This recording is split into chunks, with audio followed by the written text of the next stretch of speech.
Cool. Let's go live. We're live. Welcome to Sunday Night Live, Monday morning slash Monday morning live.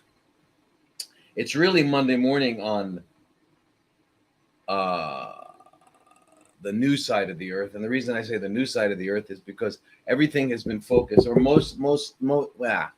a lot has been focused, especially in most of our cultures, on the side of the earth that is North America and Europe and Africa, stuff like that, Russia. But actually, it's kind of switching. I think we all know that. I think we all know that the probably this century that we're in right now, which is already one fifth gone. Imagine that, one fifth gone. Um, uh, this century is shifting over to Asia. It's going to be an Asian century, and it's just the way it is. And that one of the reasons is there are so many Asians now. Indians are considered Asians, and I don't know how we're defining Asians, but usually Asian to me it means a person with a um, they have different characteristics, and you can see it in their face. Like for example, there's a part in our eye here, in the middle part. If you look in the mirror, you can see this little part in your eye. It's called a medial canthus, right? Well, Asian people have their upper lid folds over it, and it's called an epicanthic fold. Epi means above. Um, and anyway, so that's how I distinguish someone who's Asian like that. When I look at Indian people, I look at basically they have, as far as I can tell, Caucasian features but darker skin. But I see a lot of that in other countries as well. So um, yeah, yeah. So where did we all come from? Where did we all come from? Um, did we all come from just two? You know, people that look into this think that there were kind of like five Indus valleys. You know, Indus Valley, right, where the Tigris and Euphrates meet, and supposedly civilization came out of that. Um, remember from your the history that they told you, um, Tigris and Euphrates and the Indus Valley, and the civilization arose. And this was kind of near Turkey. Turkey's a very interesting country. If you ever get a chance to get to Turkey, it's just incredible. But it's got a lot of extremely ancient stuff, ancient little towns, ancient little cities, and things like that. So pretty incredible. But anyway, but then there were other ones. There was in China, and then up around Pakistan and India, right? There are different places where it's now thought that civilizations arose, and civilizations are, how do we define them? Well, they had a certain degree and ability in agriculture. They had a certain knowledge of mathematics, right? We got from the Arabic speaking people, we got our zero, right? We didn't have zeros before, remember? I don't know if you guys all remember Roman numerals, but how awkward it was to write out something in Roman numerals, right? Can you imagine adding and subtracting in Roman numerals would be very difficult. So yeah, so before that, I don't know why we didn't figure that out. Uh, but anyway, yeah, after nine, you add a zero and you're done. You can keep going forever, and that allows you to do stuff. So anyway, there's certain things. The other thing I'd like to do real quickly, and I won't do it in this talk, but I want to spend a whole hour and a half for those of you who are interested. I know a lot of you aren't interested in this stuff. I'm so very interested. Good morning, you guys. Good evening. Yeah. Good. Hi there, Kathy. Yeah, you're all so cool. I love you all. Uh,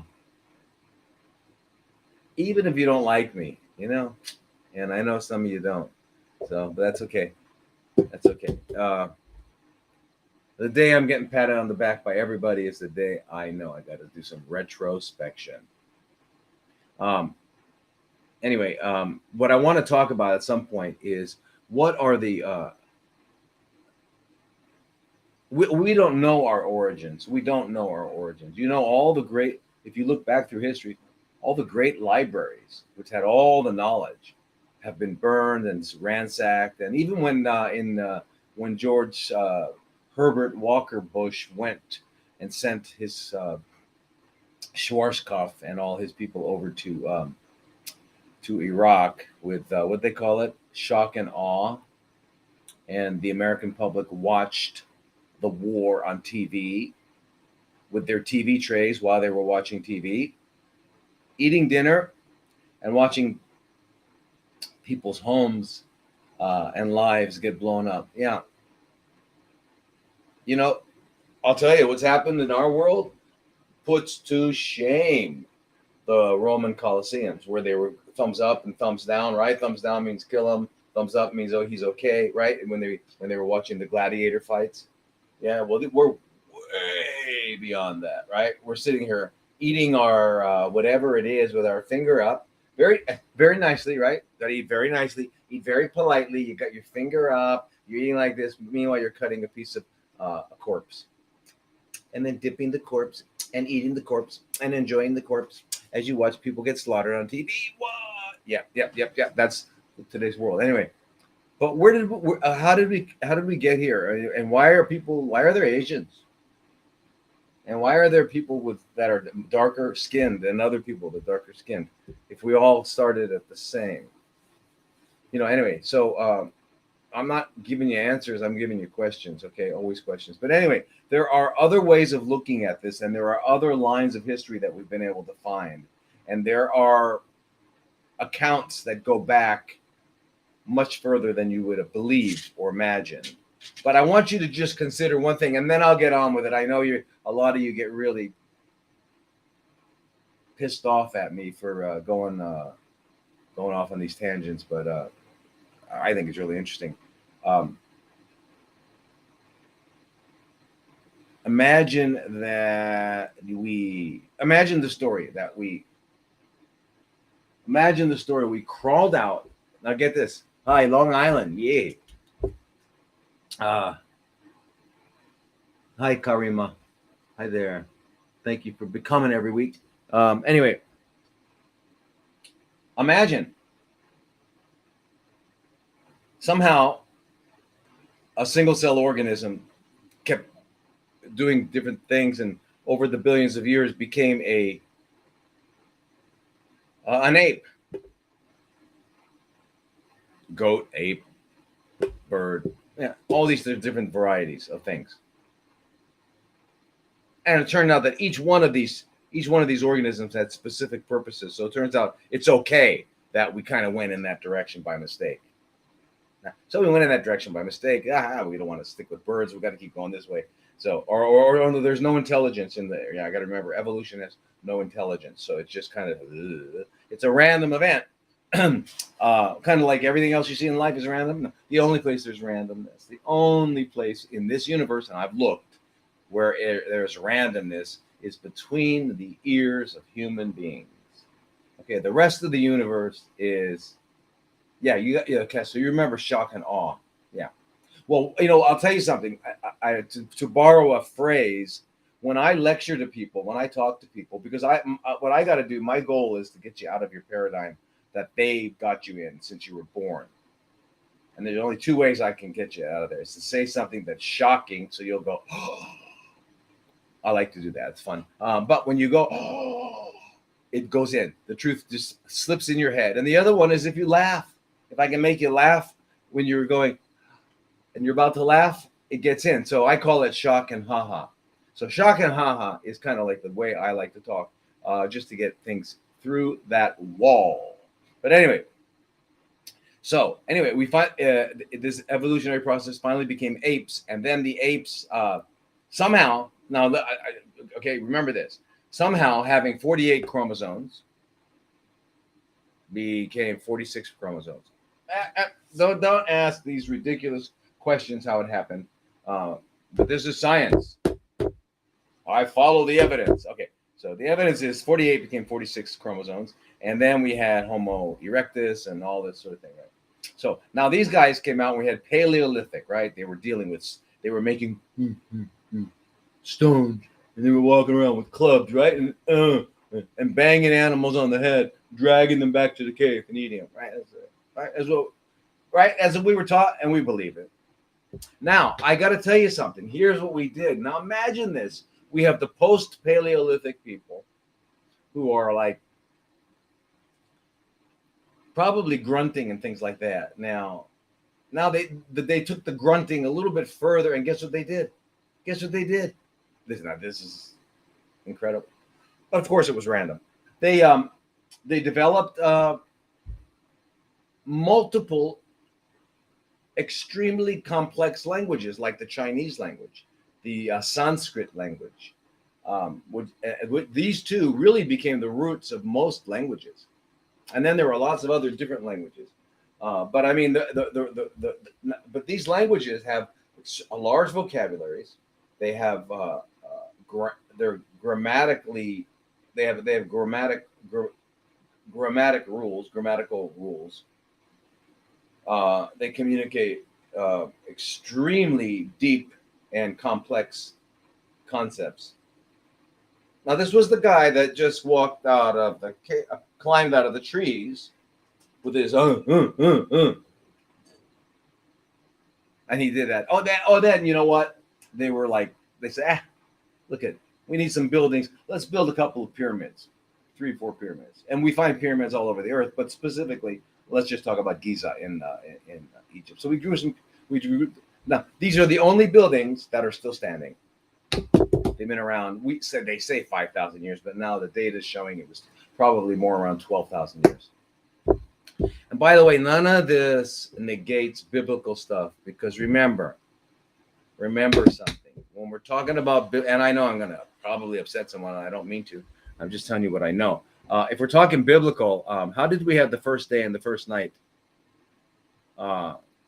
without having earth yet? Anyway, we didn't have earth yet. We didn't have water. Anyway, so I'm just saying, I don't think our idea of what one day is and what they're talking about biblically are the same. In terms, I don't think it's 24 hours, because one day on planet Earth is the amount of time it takes for this, from what, okay, for those of us who still think that men don't get pregnant, and we also think that the world might be a globe. One revolution comes up to 23 hours and 56 minutes. Anyway, I'm going to leave it at that before I piss off everybody and most of you hang up. So I have to realize now I'm talking to a different group of people than I started with. Now, let's answer some questions today. Now, you know what? I got to tell you, I didn't even, usually I get like an hour in the morning, an hour or 2 hours if I'm lucky. I get up really early, and I kind of look at some of the questions so I can get an idea of what's going to be happening. Today, I woke up late for some reason. I can't figure it out. Foggy, smoggy, all sorts of stuff in my brain. Anyway, let's see if I can do anything like that.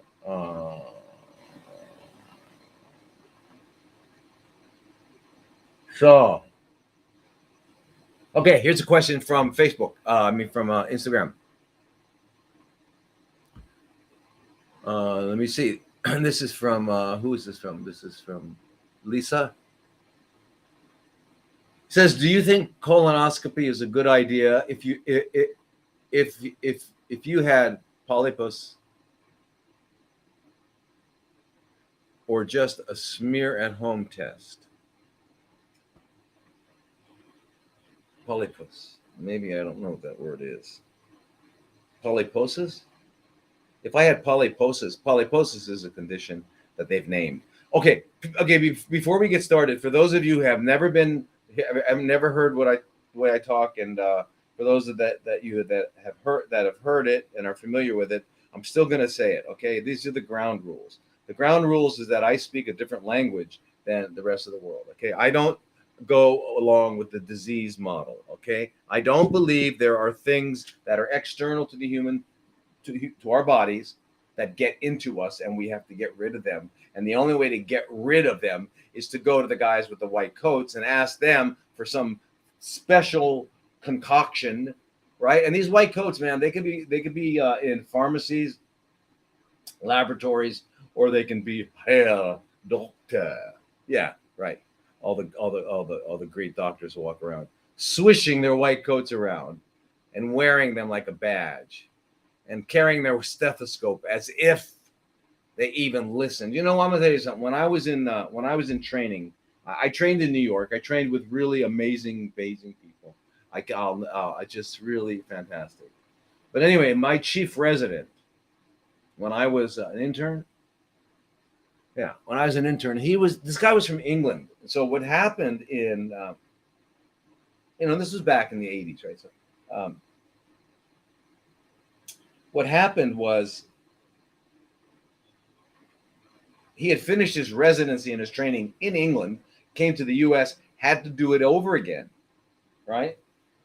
You know why? Because the U.S. is a very special place, very special, and not only it's not just special; it's the greatest country in the world. Absolutely, the greatest country in the world.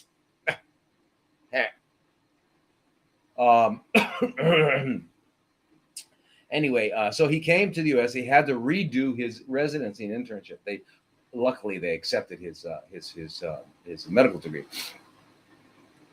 Anyway, so in England they had learned the art of physical examination really, really at a much higher level than we learn in the U.S. Right? When we learn in the U.S.,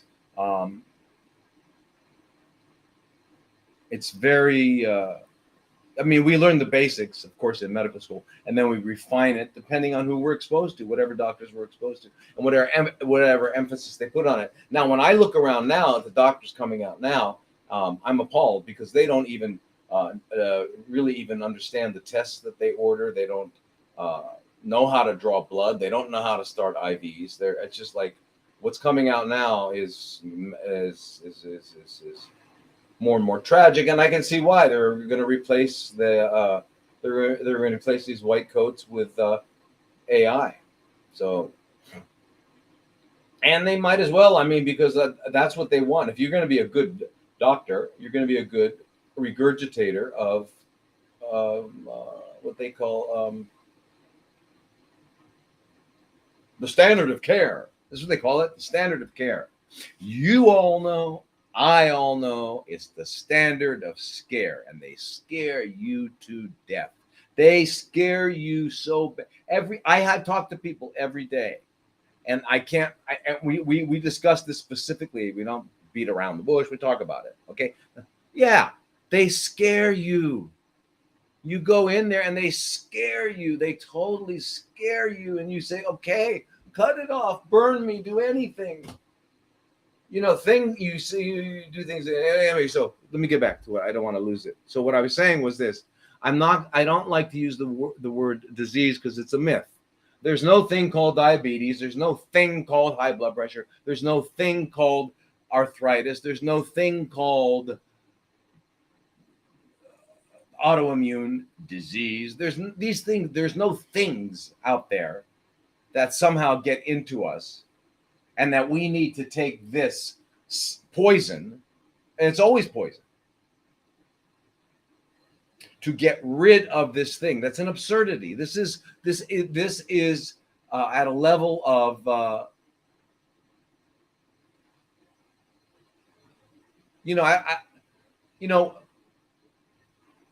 in the Western culture, you kind of grow up laughing at jungle medicine, right? At people who are learning, like the shamans and the people in the jungles, and well, they are not crass enough to they are not crass enough to laugh at us. They wouldn't laugh at us. They might cry for us, or they might just say, oh well. But anyway, so the people with indigenous the indigenous people, so we might think of, well, it's kind of just really jungle medicine, right? It's almost like people that think about possession. This guy's been possessed. We got to call the priest and have him exorcised. right? The priest comes in and says all these things, and the demon comes out. Okay, well, uh, isn't that what we do? You go to the doctor, and he's sitting there with his or her white coat and all these papers behind them on the wall telling you everything they did right and got, oh, check this, check that, oh, yeah, said all the right things. Okay, answered all the right stupid questions, right? Okay, so now they do that. Now they write out this thing, and you get it, and you go, oh my God, this is going to help me. How do I know it's going to help me? Because I got a diagnosis. As if you got what? I mean, what is a diagnosis? Come on, guys. What is a diagnosis?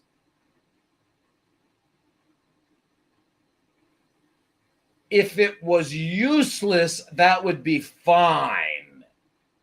But it's deadly. Okay? I'm going to separate and know all the things on my table here. I had a bunch of stuff on the table. The only way I can know what's on my table is to have a word for each one of them. I call this a brush. I call this a back scratcher. I call this blah, blah, blah. So I've got all these names that allow me to have the concept so I can distinguish them. I can separate them and know them. Diag, separate, no, gnosis. Gnosis, okay? Okay, so I put a name on it. Now, just because I put a name on this back scratcher, what do I know about it? Nothing. I know it helps scratch my back.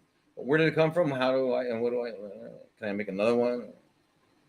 That gives you no information. Anyway, so they give you a diagnosis as if they matter. And I talk to people.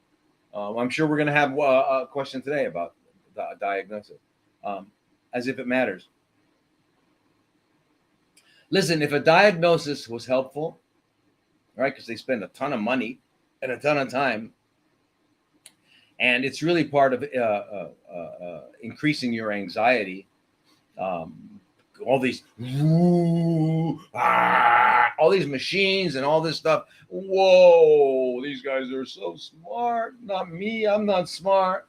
By the way, there's people out there, and a friend of mine out there too, who always tell me that the words I use are too technical or something like that. I don't think so, everybody. And here's another thing I got to tell you. I don't accept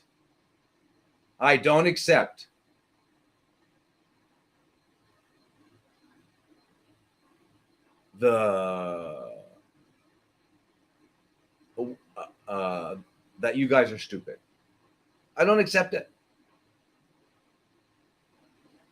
I do not accept it. You guys are amazingly brilliant. You guys, if it wasn't for all you guys that ask me questions, that talk to me, that are in my life, I wouldn't be happening the way I happen. I wouldn't learn and all that stuff. And you guys know, I think you all know more than I do. It's just, anyway, you're not stupid. What you don't know probably are some of the words. And it's just like if we were talking to an electrician. If I saw two electricians talking, I wouldn't know what they're talking about. If I saw two IT guys talking, I wouldn't know what they're talking about. Does that mean they're smarter than me? No, it means I don't know the words. That's all. Hi there, Catherine. Yay. Charleston, South Carolina, California. Polyps. Yeah, we'll talk about polyps. Anyway. So I'm not going to talk down to you, and I'm not going to talk stupid. When I go online and I read, have you guys read WebMD and all the other such communications to people? They talk to you as if you are like kindergarten. I mean, I can't even, like, I'm trying to think of a way of an example. I can't even remember, but it's like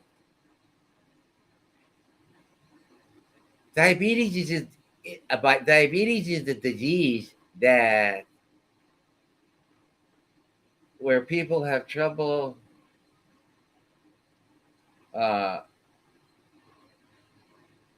with blood sugar. I mean, I won't talk to you that way. I won't talk to you. You guys are smart. You get it. All I'm giving you is the words, the language they use that lets them wear that stupid white coat. And if black weren't a beautiful, beautiful color, even though it's a non-color, right? All right. I'm not going to get into that detail. If black weren't beautiful, because I don't think black, we always think of the dark ages, the black, blackness is bad somehow. Well, this is beautiful. I wear a lot of black shirts. I like black. I like that color. But anyway, if we go to our culturally accepted thing where white is purity and black is, then those guys in the hospital should be wearing long black coats, like Darth Vader, right? That's what they should be wearing. Okay. Anyway, let me skip that. So you got the idea. So we're not going to talk about diseases. We're not going to talk about. I'm not going to talk about. I'm going to teach you how to think outside of the disease model, the Rockefeller designed disease model. All right. I want you to think outside of it. I don't want you to use it. It is more deadly than anything else. What they do in hospitals, which we shall now, from now on, call the House of Horrors. What they do is,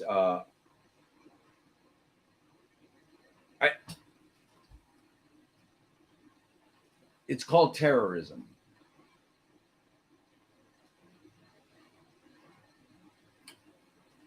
It's psychological terrorism. I mean, it's not. Anybody going to tell me how that's not? It's not what they do. I want tell me to give me a cogent argument telling me that they don't psychologically terrorize everybody, which to me is a crime against humanity. Which to me, which is why I don't have hospital privileges. I would never go in a hospital for any reason at all. If I broke my leg and I had to go, yeah, I guess. But anyway, I'm just saying. So I wanted to give you that idea. So I don't and MDs, medical doctors like myself, okay, because I know last week somebody was saying, "What kind of doctor are you?" Good, Carol. I'm glad you don't like WebMD. It's ridiculous. They talk to us like we're. Yeah, go right to PubMed. Don't go to Google Scholar.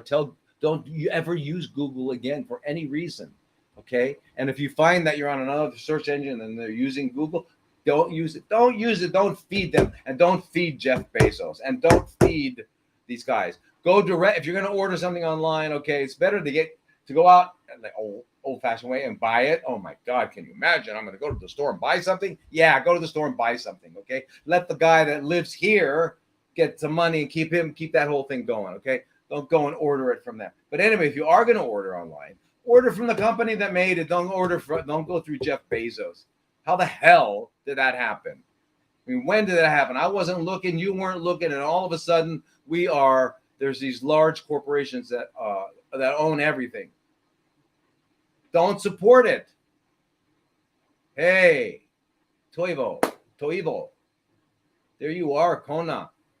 Fantastic.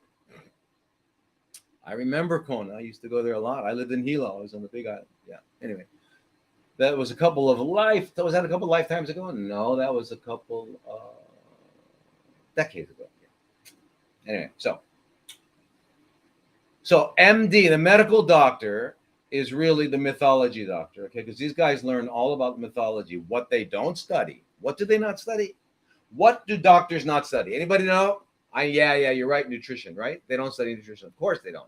And when they do, it's the wrong nutrition. It's American Dietetics Association nutrition, which is the nutrition for flesh-colored robots. Yeah, if you want to keep a flesh-colored robot alive, give them a little bit of this and a little bit of that, and stick this in there and stick this in there. That's nutrition.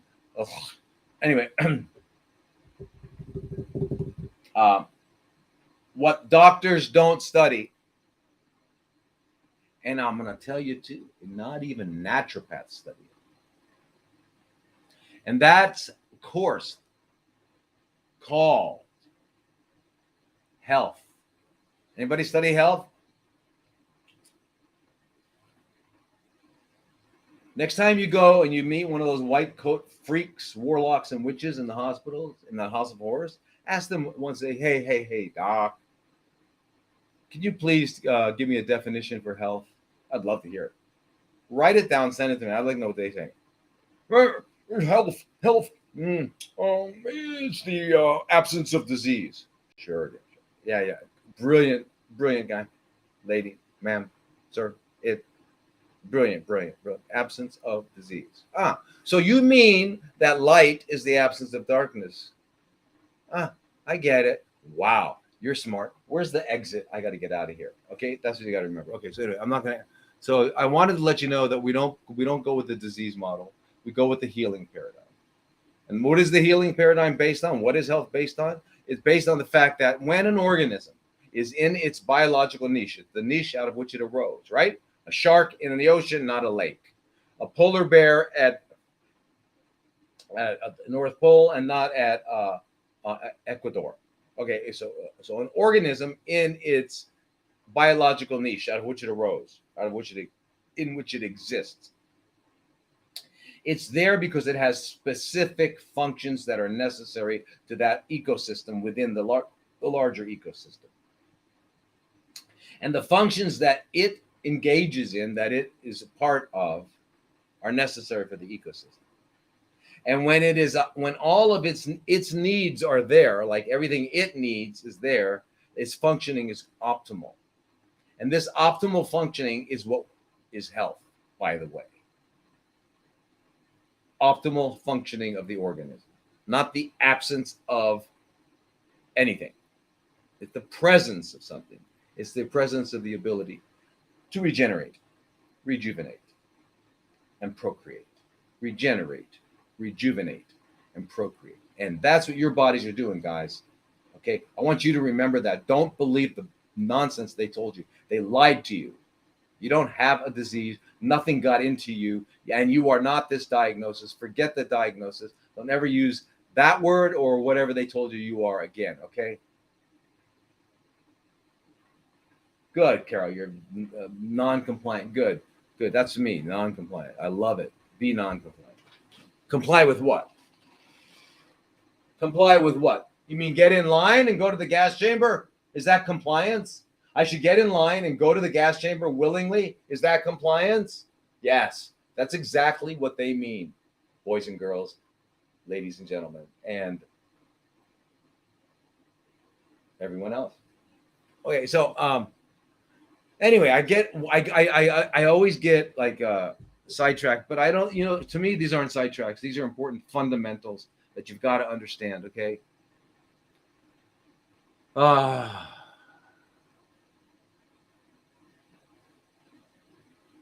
A few doctors I've spoken to barely know about this.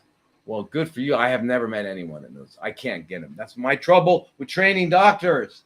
I can't take it. I can't remove what they've already. I can't. Listen, if you want to change, what's the first thing necessary for a human being to change? First thing necessary. And I don't care what it is. I mean, I don't care what you want to change.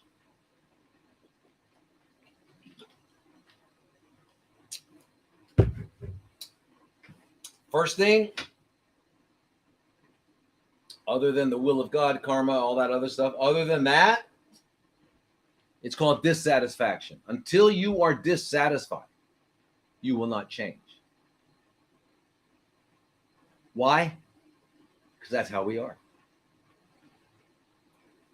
Did you ever try to explain, have a rational conversation with an adolescent and explain to them why it's in their best interest to go to bed early, not get drunk and take drugs and whatever a lot of adolescents are doing in America now. I see it in America. I don't think that happens in Europe, but suppose you're talking to an adolescent, or you can see an adolescent out eating what the parents taught him to eat, which is like a cheeseburger or whatever the hell it is, whatever those foods are. No, used to be foods. Let's not call them foods. Let's call them once was foods. People that are eating the once was foods, and you're telling them they don't care. They won't hear it. The reason they won't hear it is because they feel good. They already have something that's akin to health. They feel good. And if you feel good, you're not going to change anything. Okay? So therefore, best friend, suffering and pain. When we have suffering, we have pain, we say, oh my God, this is not working. I'm not satisfied. I've got to make a change. And then we start to make our changes. Okay? So again, I probably do as well as your relatives. I declined all standard treatment of care and I am on surveillance. Surveillance means they don't know what the hell they're talking about and they're just watching. Surveillance. They don't know. What are they watching? They're looking for some macroscopic evidence of something that they do.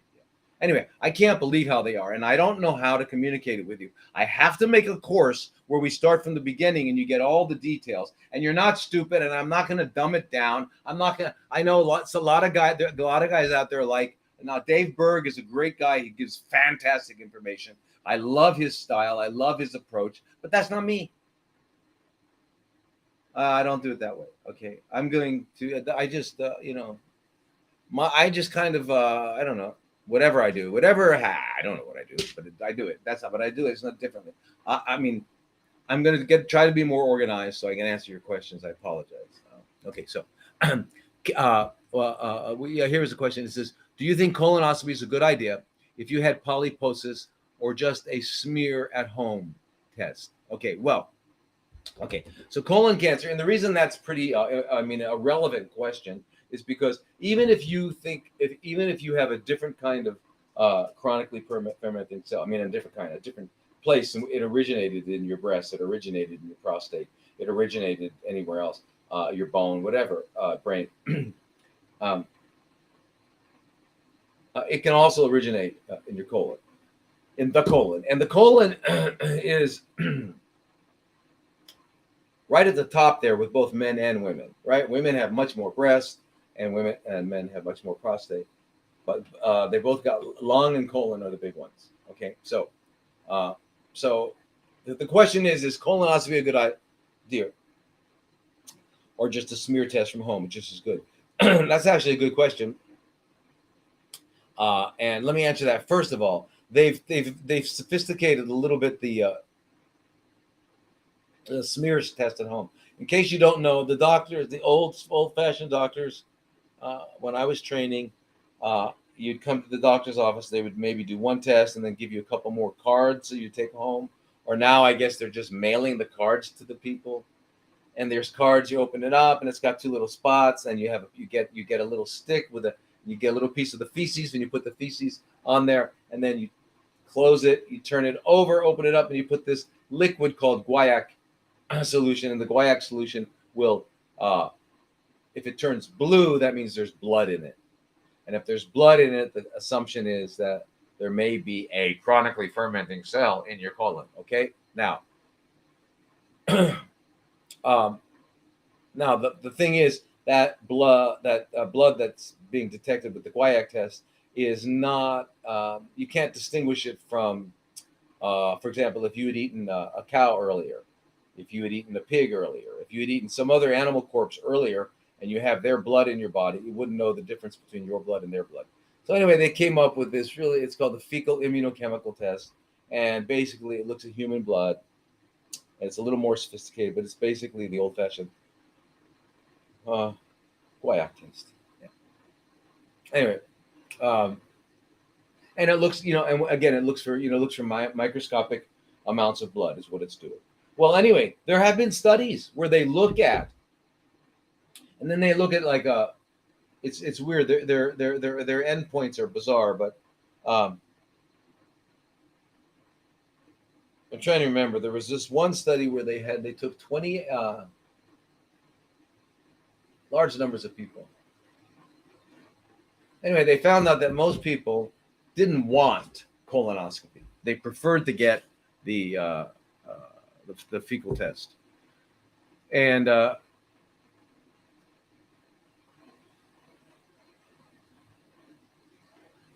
so anyway, what they found out is that there's really no difference in the ability of these tests to detect chronically fermenting cells. No difference.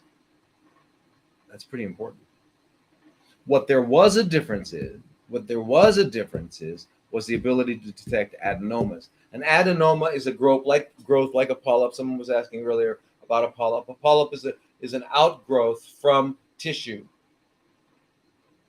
that is begin. In other words, the tissues in the body. If you're forming a cyst, if you're not forming, if it's being formed, okay, we got to change the idea of these transitive verbs because we're not doing anything. Remember, everybody.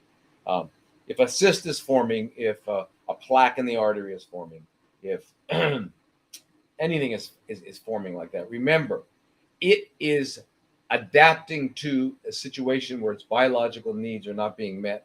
It's trying to adapt to maintain homeostatic balance. Homeostatic balance is it's a corrective balance to maintain functional integrity of the organism until the organism can get out of the situation it's in, whatever that is, whether it's eating junk, smoking, in a horrible relationship, whatever, all those things to get out of, so the body no longer needs to do those adaptations. Anyway,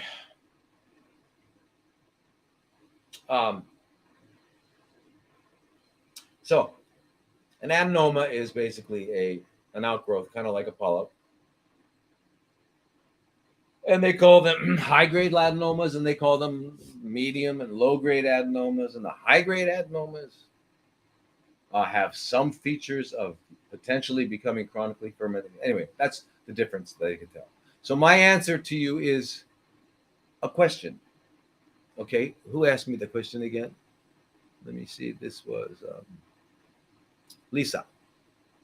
Okay, Lisa. The question is this.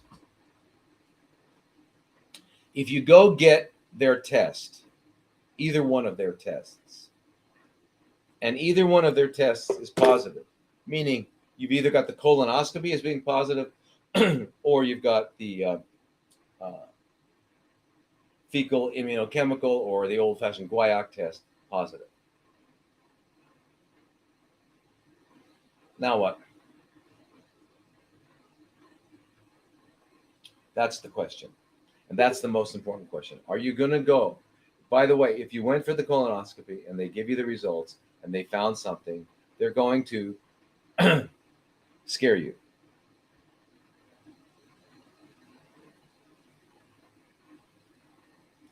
They're going to scare you. And that fear is going to give you what I call, and what is, it's not that I just call it that, what is a psychological frontal lobotomy. It's going to take away your ability to make decisions. Okay, so you go to a doctor, they give you a test, they go, aha, you have blah, blah, blah, blah, you are blah, blah, blah, blah. They've just committed sorcery. And you're going to believe it. Now now whatever they tell you, you're going to think you probably should do it deep down because you grew up in the Western world, and even if you sadly, even if you grew up in the Eastern world now, the West has metastasized and it's all over the place. So I walk around Thailand and I see obesity. I never saw obesity here when I first came. So I don't know. Same in Japan. Same in Japan. Same in whatever. Korea. Anyway, so the question is, what are you going to do if it's positive, Lisa? That's the thing. So what I would say is this.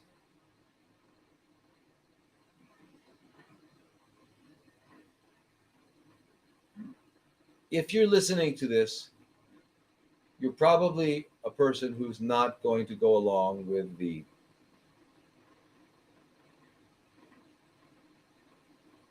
conventional way, right? Because they're going to tell you, well, you've got this, so what I'm going to do is I'm going to cut it out, and then I want to poison you, and then I want to and I'm going to take out all these lymph nodes. That's what they're going to say, okay? That's what they're going to say. And then if you were in your right mind, you weren't scared to death, you might say, okay, doctor, if I did everything you said, will I be here for Christmas in 5 years, 10 years, 20 years, or Hanukkah?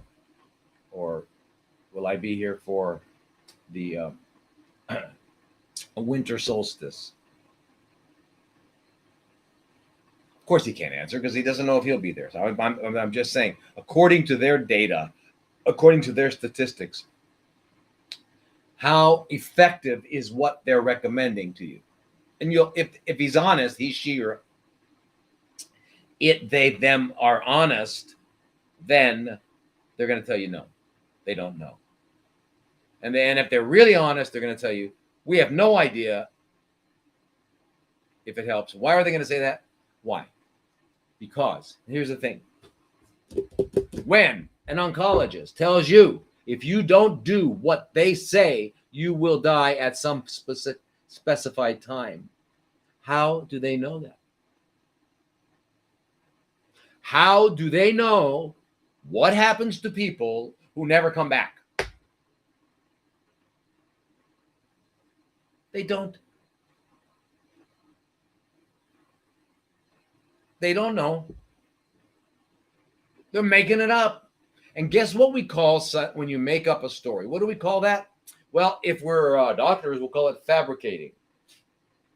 And if we're just regular people, we'll call it a lie. Okay, so they don't know what's going to happen. All right? Hey, Leah. Hi there. Some folks are not aware of this. How about all folks are not aware of this? Too bad. I'm not losing my thoughts. Why do you say that? I'm not losing my thoughts at all. I'm right on my thoughts. Marjorie, why are you saying that? I haven't lost my thoughts. We're talking about the fact: should I do the guaiac test? Should I do the smear test, or should I do the colonoscopy? And the answer is no. The answer is you have to realize, what are you going to do with the answer? What I do is I don't get those tests myself. I'm not saying you shouldn't. I don't get those tests myself. I just kind of live the life where that's not going to happen. And if it did happen, if that kind of thing did happen, I would just be more intense. So maybe it would be a good idea to get, for example, if I found blood coming out, or I found, because normally it's not just one sign. Remember, if you have a problem, now that's not always true, because we all know about this phenomenon that's been happening since about a year and a half now, called turbo. But they call them. They always have to put a name on it. They're calling them turbo cancers, but where they're starting out at advanced stage 4s. But most of the time, when something is happening in our body and we've lived a pretty natural life and all that, it comes on, and there are other signals. There's other ways. We have to come to know our body. We have to know our body. We have to know our mind, and we have to be aware of it. You should spend time every day with just going over your body with your mind, okay? And just understanding how you feel, what different parts of your body feel, just being aware of it. But anyway, most people get to know their body, hopefully. But now the colonoscopy, remember, if they do a colonoscopy, they're going to go up in there. They're looking for polyps, or what they call adenomas. They're going to take it out.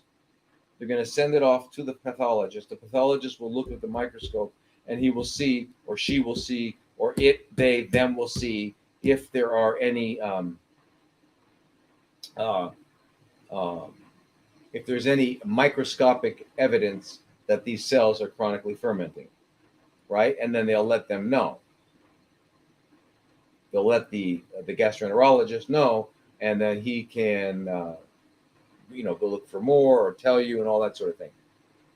Okay, so anyway, that's what that is. Now, the problem is, and we've shown this before, is that by grabbing pieces of things, you actually if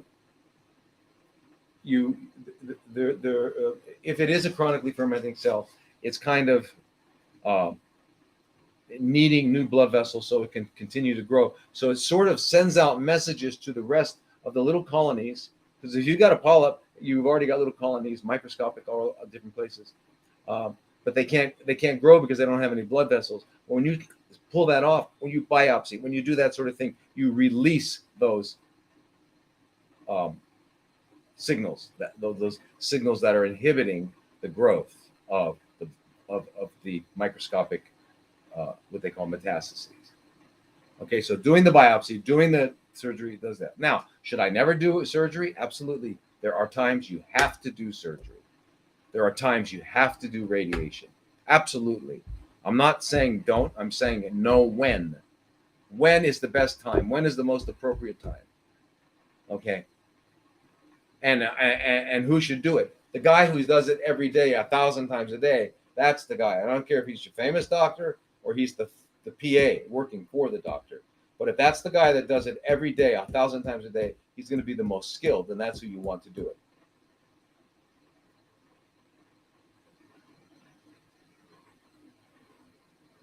Go for it, Ria.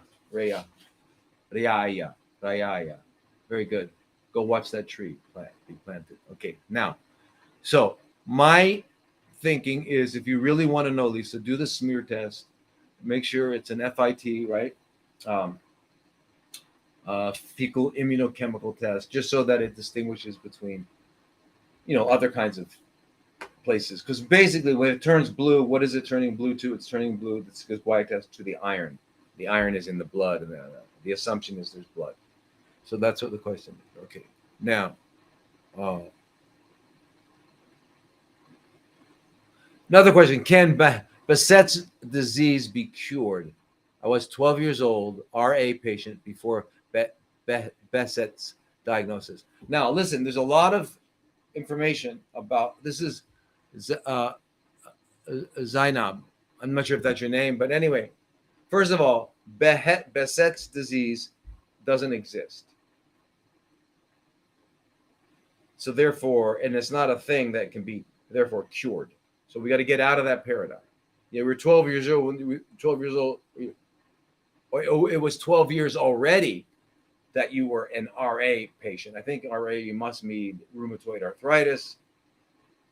Before that, what is rheumatoid arthritis? What do they, when they call it? It's when they find that, especially these joints here are big and swollen, painful, right? And other joints in the body, but those are the main ones. And you start to become really dysfunctional. You can't use your hand so much. It hurts a lot, but it's associated with elevations in certain blood tests that tell you have an autoimmune test, like an ANA, an RA, RF, rheumatoid factor, anti-nuclear antibody, which is ANA, and all these things, which they are then, it gives them the justification to call this an autoimmune disease. Auto, A-U-T-O, meaning self-immune. In other words, your immune system is attacking you. This is what they have you believing. Okay? This is what, this is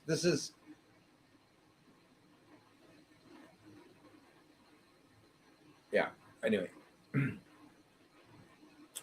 Now they have you believing that your body, your immune system, is not that smart. It's pretty smart, but yeah, it's not that smart. So it's attacking itself. And now it's attacking my fingers. Well, they think that Behçet's disease is the same thing. Let me see if I can find a definition. I want you guys to hear the definition of what they call this, okay? Because let me see if I can find that real quickly. If we go to here, okay. I'm not using Google, by the way. Here. Okay, cool. Brave is cool. Behçet's disease is a rare autoimmune disease. Behçet's disease is a rare autoimmune. You can't use the same word to define the same subject. You have to understand, to define something. I can't say that a finger is a finger that can either be located on the hand or the foot. That's not defining a finger. Okay. Anyway, Behçet's disease is a rare autoimmune disease that causes chronic inflammation in the body's blood cells. The exact cause of this disease is unknown, but it is thought to be due to a combination of genetic, immune, and environmental factors. It is more common in men and especially it is more common in Middle East and certain Asian countries. So I can see that the person that asked this may be from there. So, okay. So first of all, it's a rare autoimmune. Rare meaning autoimmune again. I can't remember. So the immune system was, for this person, was attacking their joints. Now it's causing chronic inflammation. What is it? What is it that's causing chronic inflammation?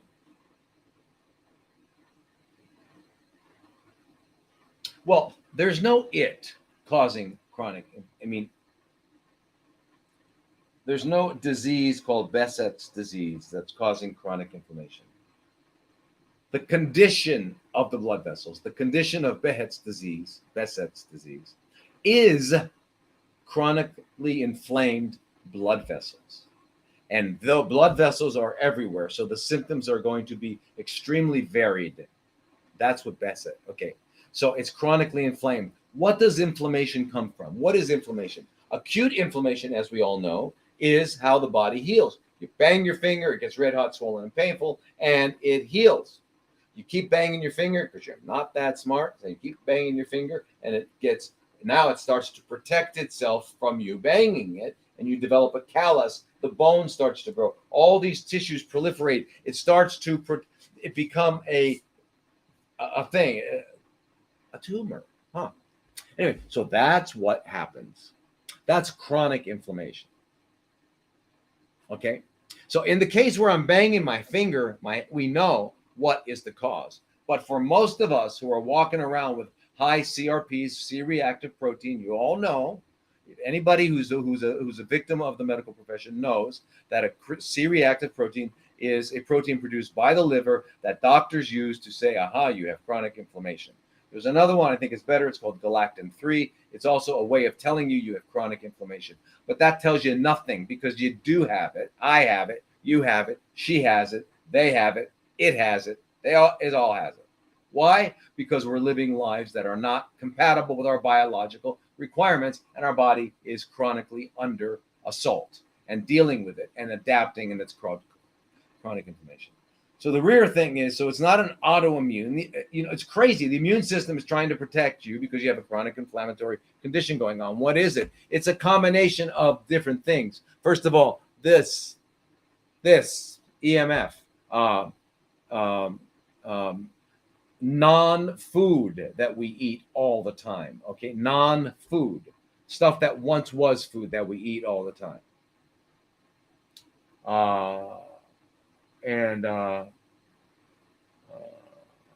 How about chronic stress?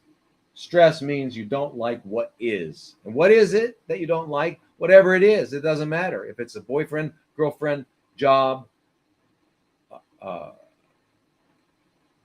the place you live, the car you have. When I drive this car, it really stresses me out. When I talk to this person, it really stresses me out. What we mean is I don't like it. I don't like it. Yeah. So anyway, how can you heal? You've got, okay, if you have what they're calling Behçet's disease, dear friend, it's what you have is a chronic inflammatory process all over the body. So what do you have to do? And and I don't know your weight, and I'm not talking to you specifically, although I am, but what I'm saying in general, when someone has a condition where they're chronically inflamed, which is who? Him, her, it, us, them. Yes. Okay. What should we do? We got to stop. There's a really weird, bizarre, but absolutely true thing that I have to tell everybody, that usually the best thing to do about anything, not always, is nothing. Best thing to do about anything is nothing. Stop eating. Stop drinking. Don't stop drinking water. You want to win an argument? Stop talking. Anyway, stopping. If we wanted to win the battle that's going on Earth right now, and you all know which battle I'm talking about, if we wanted to win that battle, we would all say, what is this month? We're in what? This is July. Yeah, we're in July. Okay, everybody gather all you need, and September 8th, stop working, stop shopping, stop using your internet, stop it all. Everybody stop. You want to see the power we have? You ever try to push an elephant that doesn't want to go uphill? Can't. Okay, I'm just telling you. So anyway, if you have a chronic inflammatory condition going on, which we all do, and that which is why we have to periodically stop eating. Okay, now it might be difficult because of your situation to stop to do just water only. Okay, although psychologically it's easier to do water than it is to do a juice feast cleanse. But do a juice feast cleanse. Make juice. Celery, cucumber, spinach, kale, and believe me, they're not going to give you oxalate stones. Sorry, David. Sorry, whoever else you are. They're not going to give you oxalate stones. And I'm going to write a treatise and do a video on this because it really, really, really, really pisses me off that people are now saying that these great, wonderful, fantastic foods are no longer superfoods. Okay, I got to be okay. I got to be cool.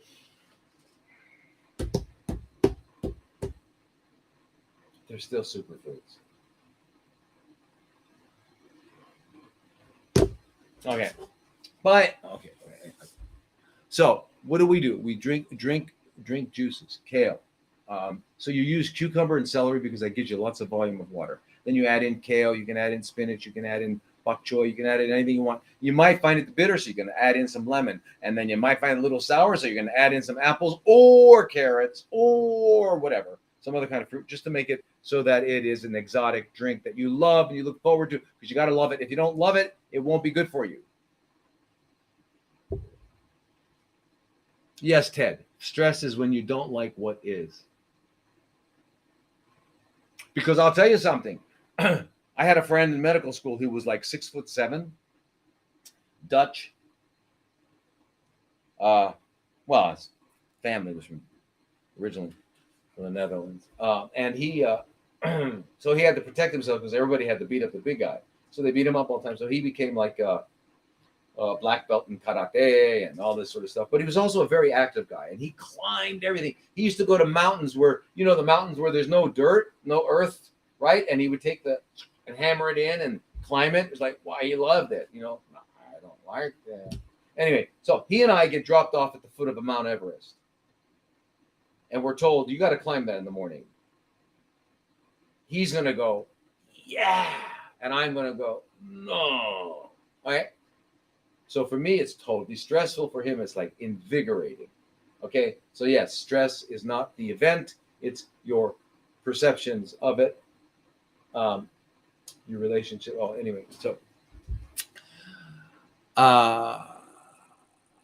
so by drinking, so you drink this juice. It's got to be delicious. The reason it has to be delicious is because there are certain chemicals that our bodies produce when we're having pleasure that are very healing.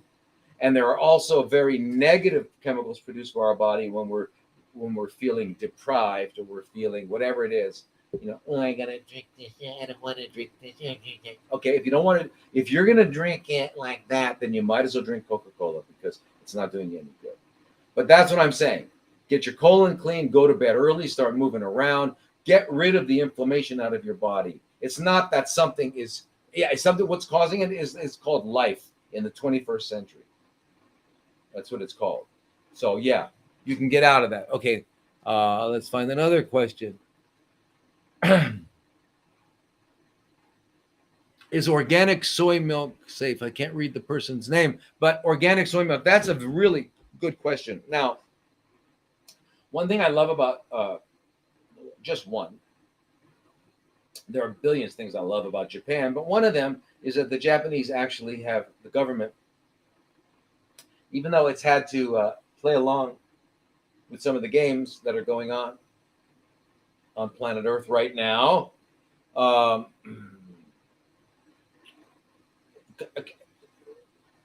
perhaps more than any government I've seen, really cares about their citizens. And so, and especially with three basic fundamentals of what the Japanese consider essentials to life. One is rice, the other is green tea, and the other is soy. And they do not GMO it. There's no genetically modified. So yeah, but the question is, is there any safe soy milk? And the answer is I don't know. The most popular soy milk is Silk. And I looked that up one day. I think Silk is owned by, because you always got to find out who owns these companies, right? Silk is owned by, well, I can't remember the name, but it's a large conglomerate, billionaire, whatever, board of directors. Anybody like that is not going to be doing anything for our health. So I would say, unless you knew where the soy was being grown, be careful. Don't use it. Find out a way. Now, I actually had a patient. It's really cool. A couple who are soy farmers, and Japan. They've had a relationship with Japan for a long time. They come there and because they know the Japanese come, they inspect, they make sure, they test. Yeah, I mean, real soy. And then whatever they make with it is going to be good, whether it's tofu, tempeh, miso soup, natto, it doesn't matter. Whatever it is, it's going to be good. Japanese don't really drink soy milk. They drink the normal products. So what I would do instead of soy milk is I would make my own nut milks. That's what I do. Just take a handful of almonds, a handful of walnuts, a handful of Brazil nuts, a handful of whatever, pumpkin seeds, put them in a bowl, go to sleep, don't go to sleep. Pour water over them first, then go to sleep. Wake up in the morning, they're going to be plump, rinse them off, add in equal amounts of water that you have seed or nut, blend it up, pour it through a nut bag, squeeze it, or just pour it through a colander. You have to keep cleaning it. But anyway, you're going to wind up with a fresh milk. Use that, drink that. It's delicious, fantastic, and it's real stuff. And make sure, of course, your nuts were not were organic.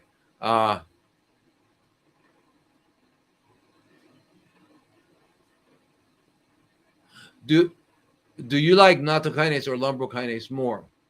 Someone said that natto has GMO. A lot of true. So natto kinase, for all of you that want to know, natto kinase is an enzyme from natto.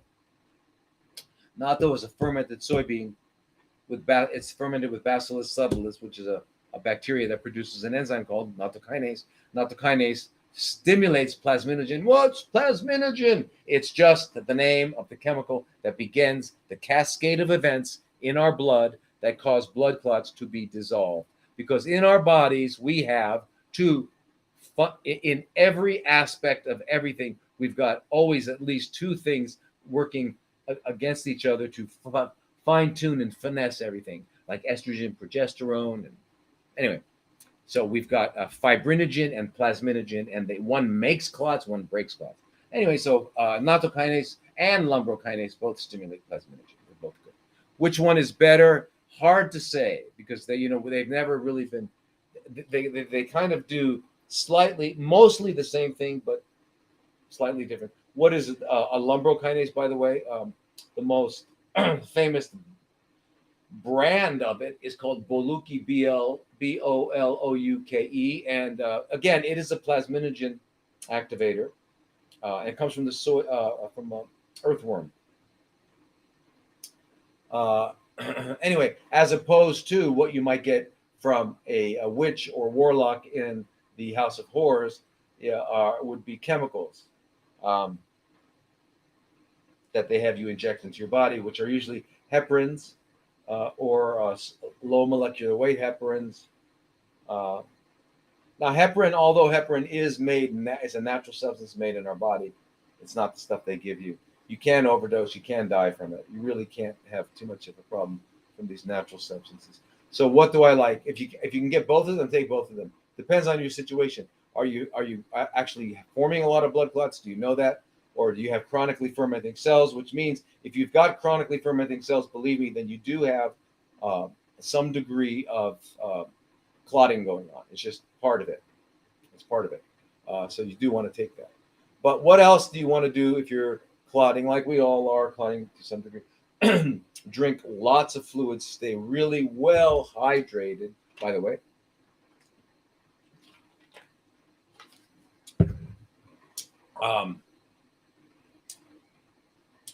And keep your blood moving, circulating. And that means moving around, getting up and moving, running, jumping jacks, push-ups, uh, walking and balancing on one leg, or uh, try to pick up. Like, remember that game, jumping? Not, well, jumping jacks. But remember that game, hopscotch, where you're bending over, and there's another game. Was it hopscotch where you had to stand on one leg and bend over and do it? Those kinds of things are great. Kids play, and that's what I love Darren Sherbane. Darren Sherbane is my really good friend. He works at Oasis. He's a kinesiologist who's like got passion that is just infectious. He helps everybody all day long with something called movement snacks, which is a great idea because we're all thinking about food snacks, movement snacks. Get up and move it around, do something with it, make it difficult, do some resistance, or whatever it is. Just keep it moving and flowing and all that. So another thing for clotting is exercise. Depending on how much, regarding in amounts, the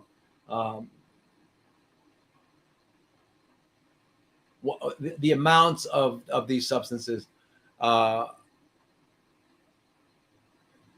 they come in a strange unit. What is it called? It's like what is it? Fire units or something? I can't remember. Anyway, but there's also, they have an equivalent in milligrams. So, like with nattokinase, the other good thing about nattokinase is that it dissolves the spike protein. By the way, y'all, let me just say something real quickly about. I got to say something to you real quickly because I hope it doesn't shut us down. How can I talk to you about this without talking to you about this? Okay, you all know what I'm talking about, right? Because I'm not talking about it, right? Okay, so anyway, I've got a really great friend, colleague in Europe,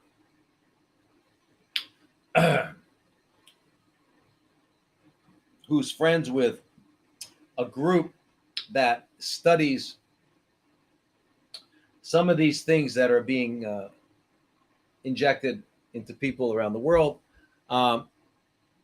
Anyway, I just wanted to tell you, and I've heard this from other sources as well. And so, in other words, it's just a reminder that we don't know what's going on. But anyway, they're saying that they're not finding any mRNA stuff in there at all. They're not finding that. What are they finding? They're finding these parasitic-like structures. What? Yeah.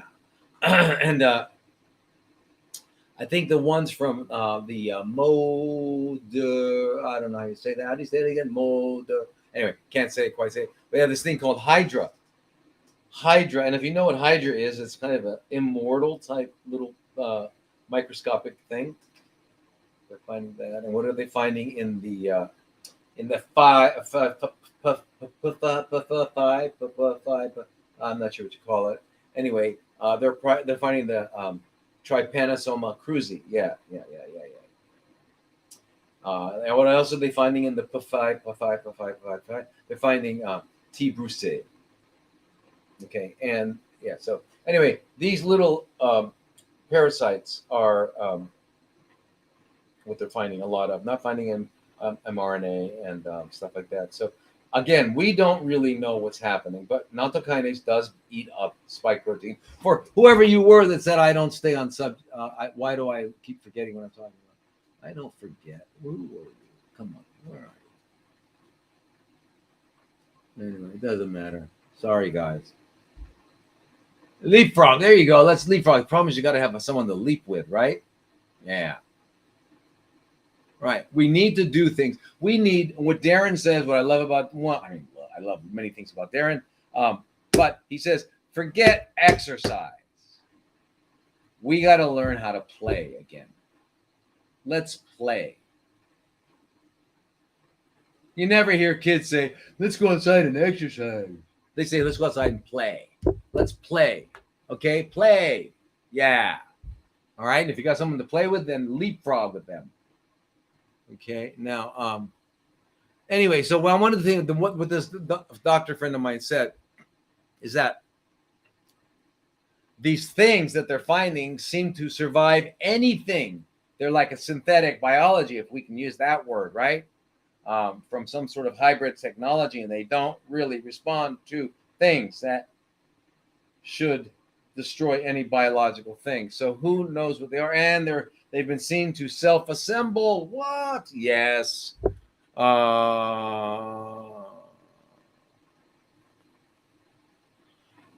But here's the most bizarre thing of all. Okay, if we want to get an idea, how do you stop these things? You can't poison them. You can't do anything like that. Even radiation doesn't seem to work. Guess what works? Because I think they're feeding on energies. Guess what works? Oh my God! Putting them in a Faraday cage. Putting them in a Faraday cage. What is a Faraday cage? A Faraday cage, for you those who don't know electrical stuff, is when they're working. If they're working on I don't know if Apple or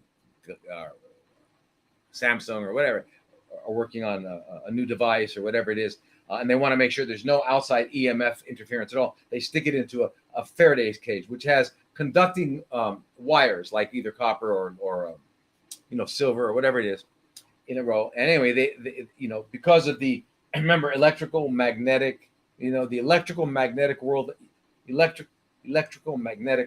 is electricity's going in one direction. Electricity's flow of electrons. Magnetism is going at 90 degrees, and they form what's called an electromagnetic field.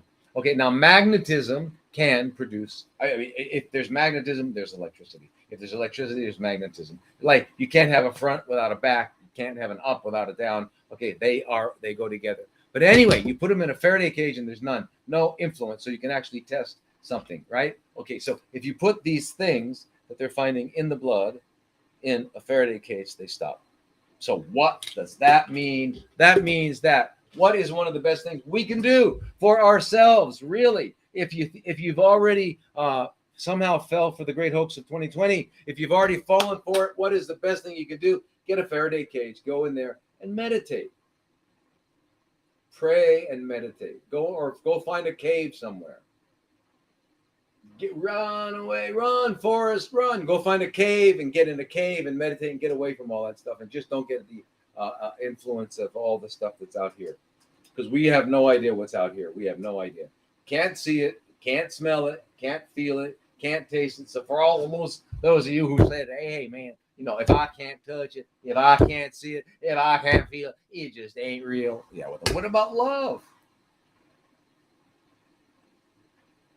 Can't touch it, can't feel. Oh, you do feel it, but anyway, I don't like that kind of thinking anyway. So sorry about it.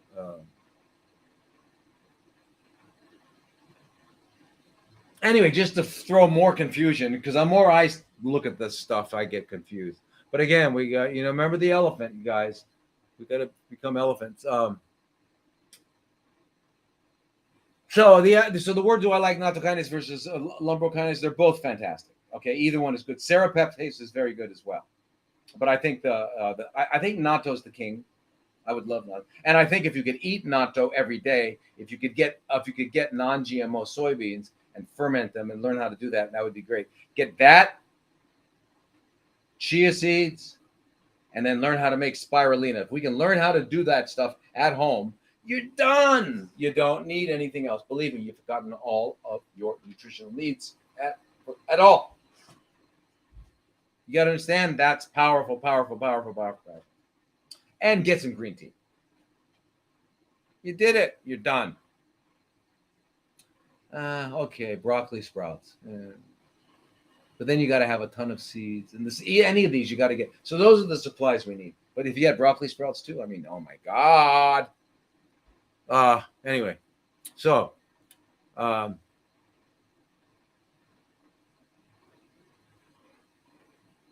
which day will you be speaking at the October event in Jacksonville, Florida? Well, okay, I is it the 14th of October? It's the Beljanski Foundation is putting on a thing. Beljanski was a PhD chemist. I can't remember where in Eastern Europe he's from, but he went to New York in the 70s, I think, or 80s. Did a lot of amazing work with uh, chronically fermenting cells, discovered many, many, many things. I actually was around New York. Um, I'm not. After I did my residency a long time ago in New York, back in the 80s, but I mean, and I went around the world. Blah, blah, blah. Anyway, I wound up back around late 90s, and I think it was in 1999. I actually met his daughter Sylvia, and she and because he had died in 1998. Anyway, he did some amazing things with chronically fermenting cells. Look him up. Look up Beljanski, Beljanski. Anyway, so they're putting on a summit called the War Against Cancer. I guess Sylvia wrote a book about the war against cancer, and so everyone's going to give a talk. And I just found out it's only 27 minutes, so I'll have 27 minutes to go. But I'll be there, and I think it's the 14th, but I'm not sure. So please look it up.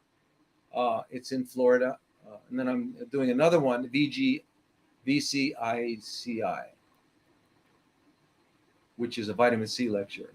It's also in Florida. I think it's in Clearwater, and it's around September 14th or September 24th. VCICI. Yeah, that'll be another talk. Yeah, it's great. And by the way, that's the only place that company is Pure C. That's the only place I get any vitamin C for injection. And if you have a doctor who's giving you intravenous vitamin C, tell them to please do that. Please do that. Is edamame the same as soy? Yes, edamame is soy.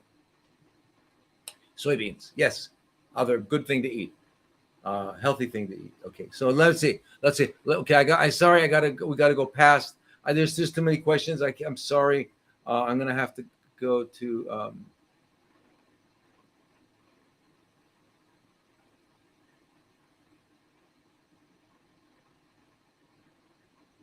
Mammogram with biopsy passing out. Why everything they do is so painful and harmful? Because they're evil.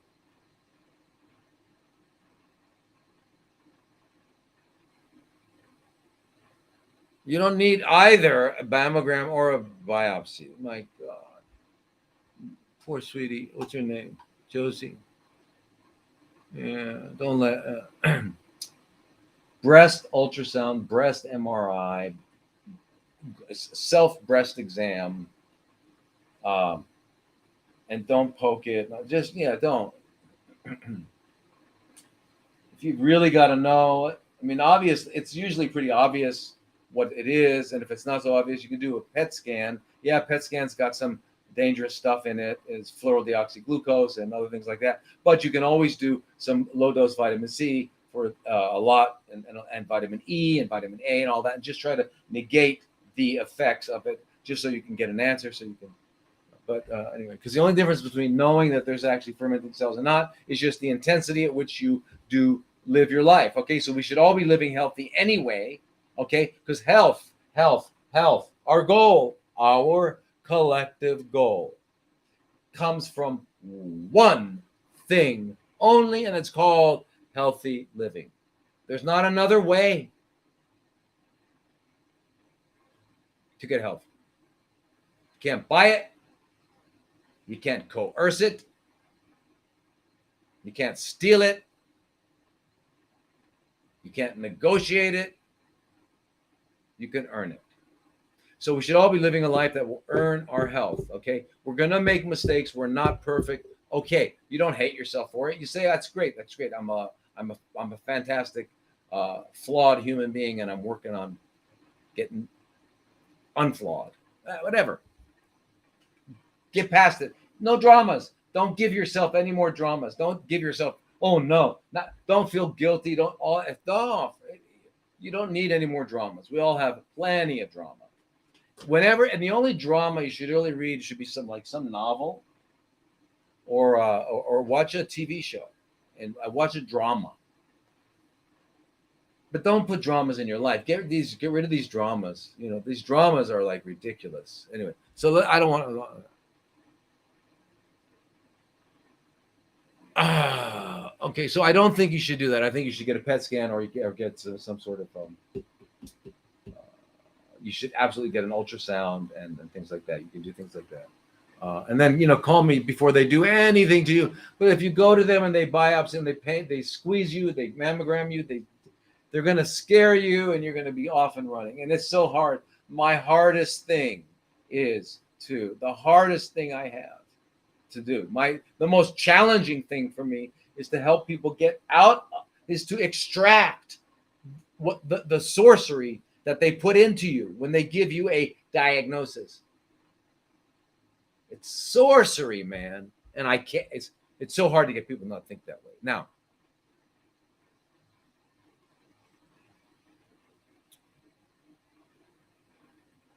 okay, how much soy do you need instead of taking tamoxifen thing? Well, okay, you eat a bunch of soy. Eat at least 1 or 2 bowls of miso. You can make a raw miso, believe me, really good. If you have to cook it, that's okay. But anyway, you have to eat some, get some natto. Learn to love natto. It's really, really good for you. Eat 2 or 3 of those things a day of natto, and eat 2 bowls of miso, and then get some. Eat some edamame or get some tofu. Make sure it's a part of your day like that. Yeah, especially if you've got that kind of thing going on. So eat some tofu as well. Okay, now.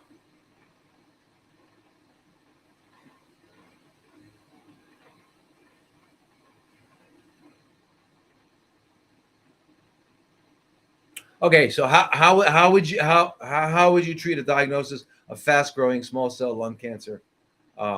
This is from Martha. Extensive stag. I don't know what that means, extensive stag. But anyway, first of all, a fast growing small cell lung cancer. Everybody knows about Joe Tippins, right? Joe Tippins. If you don't, read about him. Anyway, that's what he had, and he went to MD Anderson. They gave him high dose chemo. He got rid of the primary tumor. And then it does what chemotherapy always does, and that is it enhanced metastasis. And he finally had so many metastases that MD Anderson told him to go home and get hospice. He went home, had a friend who was a veterinarian, and said, I don't know why, but every time we give our dogs fenbendazole for their worms and they have cancer, it goes away. So he started doing that in 2017. Still alive. Okay, so that's one thing I would definitely do. But I would do what you got to do if you've got a fast growing anything other than healthy good things. Do what, like I said before, you've got to do colon hydrotherapy. You've got to do lymphatic therapy. You've got to get to bed early. You've got to do a juice feast 3 weeks, 5 weeks, 6 weeks, 8 weeks, depending on how your body weight is and all that other stuff. And just drink it. You'll find that after 3rd, 4th day, it's no big deal. You'll start feeling better. Everybody should go on YouTube and look at a video called "Fat, Sick, and Nearly Dead." It was by a guy named Joe. And Joe, what I love about it is that Joe was just a regular guy. He's not a health person. He's not selling anything. He just was fat, sick, and nearly dead, and decided to do a week fast of juice, and then went to work. Did a second week, third, wound up doing 8 weeks, and got rid of all his medicine. No longer fat, no longer sick, and he's still around. Anyway, it's real good. It's real good. I'd like you to watch it just so you know that it is.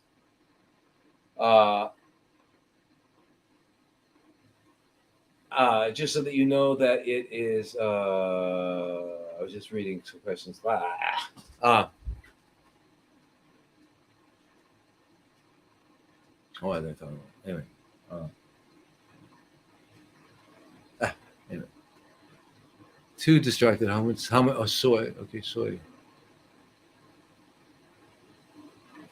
Okay, what do you think about mRNA cancer therapy? I think that by now I don't trust anything that they're gonna do to me in a hospital.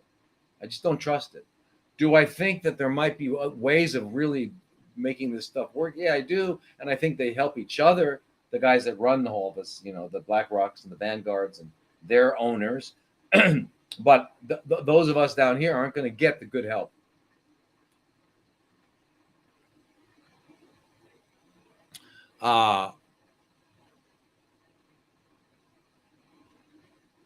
Okay. Best preventative screening for body in your mid-30s. Live healthy. Live healthy. Start now, because it's cumulative. Start now. Go to bed 8 p.m. Wake up at 4. Meditate and pray. Then read about healing. Read about nutrition. Read 20 minutes, 30 minutes. Then do movement. Tai Chi. Right? Go for a long bike ride, a jog. Yoga, do those sorts of things. Take care of your mind, body, and spirit. And then don't eat for 18 hours a day. Eat only in a 6-hour window. And eat food that grows. Eat real food. Eat food that the earth produced. Okay, eat that. That's what you do in your 30s. You do that in your 30s, and you'll be in your 30s for 30 years.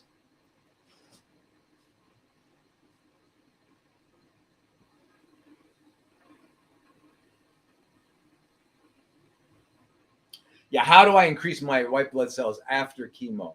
How long does it take? Depends how much they gave you, how much it got in. Do infrared saunas. Do a lot of infrared saunas. Do a lot of exercise. Again, drink a lot. Pee a lot. Pee all the time. Drink. Do a juice cleanse. Do a juice cleanse. Now, if your white blood cells are really, really low, you got to have them checked. If your absolute neutrophils go below 2.0, you need to get a shot of Neupogen. You just have to do it. Got to do it. Got to do it. Just got to do it. You certainly don't want it to get lower than that, but that's what you got to do, and you got to just clean out. But infrared saunas are really good, and all those sorts of things. But eat healthy, eat lots of good plants, get lots of, spirulina. Grow your own spirulina, not the hard tablets that are made of powder, dry powder. And get the chlorophyll and all. There's more chlorophyll in spirulina than there is in wheatgrass. I mean, spirulina is like, wow, magic. Okay. The real deal. I mean, grow your own. You can do it. But it takes a while. But it's not just your white blood cells. It's just that's an indication that your body has been very, very poisoned. And the other thing too is start getting some. Make sure you have. You're getting the food you're eating. Like I said, the food you're eating is real human food. That's what you need to do. But get under the care of a doctor who knows what they're doing. Or some other person who knows what they're doing. They don't have to go by that absurd title. I wish I could have another name, because I don't, doctor stuff is. It's like I don't want to be in that category. Why do some people have recurrences and others don't? Very few don't. Please don't think that it's kind of like 50-50. It's like 99-1. And it's not recurrences. What are they? It never went away, because all of the therapies that they use are in the wrong paradigm. They're going to kill. They're going to go military operation. They're going to go after and get rid of something in your body, right? And the process, all the things they do, chemo, radiation, and for the most part surgeries. You need these 3 under certain circumstances, but most of the time you don't. But all of those 3 enhance the possibility of metastasis, which is what they call recurrence, but cancer stem cells. So the ways you do it are also, in addition to living a healthy lifestyle, you take substances that are well known to eliminate cancer stem cells, and those are ivermectin, fenbendazole, curcumin, vitamin C. I mean, there are others, but I mean, those are really important things to take on a regular basis after you've cleared out your parasites by doing some good parasite cleanses. You got to find if you have any dental cavitations. You got to go to a real dentist, a biological dentist, a biodentist. There's more and more of them. These are dentists who see the body as a whole, see the mind, body, spirit complex as a whole, work with everything, but they're able to find these hidden cavitations that are in our mouths. These are very, very serious causes of whoever's got Behçet's disease might have a hidden dental infection, a cavitation in the bone somewhere. So you've got to check all that out. The person that had a Behçet's disease, you got to do that. You got to get rid of all the parasites. You got to do a parasite cleanse. You got to do a healthy cleanse. You got to clean out all the feces in your colon several times, 18 colonics, and then twice a month. Okay, one a week for it. Okay, move around.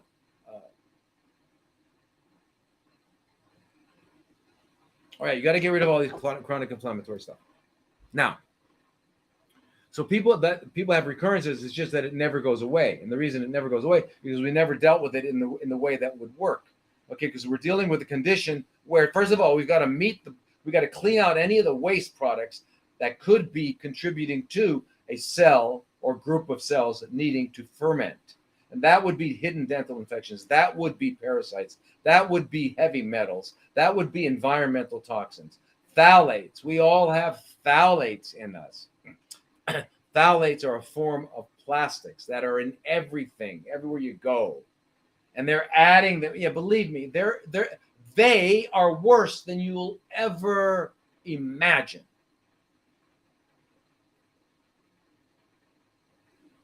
Okay, got to get phthalates. Now there are binders you can take. You can take the fulvic and humic. The reason those are good to take is because they don't block the good ingredients. They just kind of block the nasty stuff. But cleanse. Remember, there's no such thing as detoxing. I'm going to detox my kidney. I'm going to detox my liver. You detox the body. The body is one thing. I don't know how we think the body is what? Multiple organ systems working together? No, it's one thing. Skin is the skin. Connective tissue is the connective tissue. The blood is the blood. The heart has its role that requires the liver, when you detoxify, in other words, when you get rid of, wow. Did I see that, Bev? You don't know yet. You're new, huh, Bev? Okay, I got to answer that question because that's significant. Yeah. You detox, the whole body detoxifies. And guess what? Detoxification is not something you do. It's something that happens when you stop toxifying. When you stop putting stuff in your body, it cleans. That's what it does. It cleans, rejuvenates, regenerates, procreates. Regenerates, rejuvenates, procreates.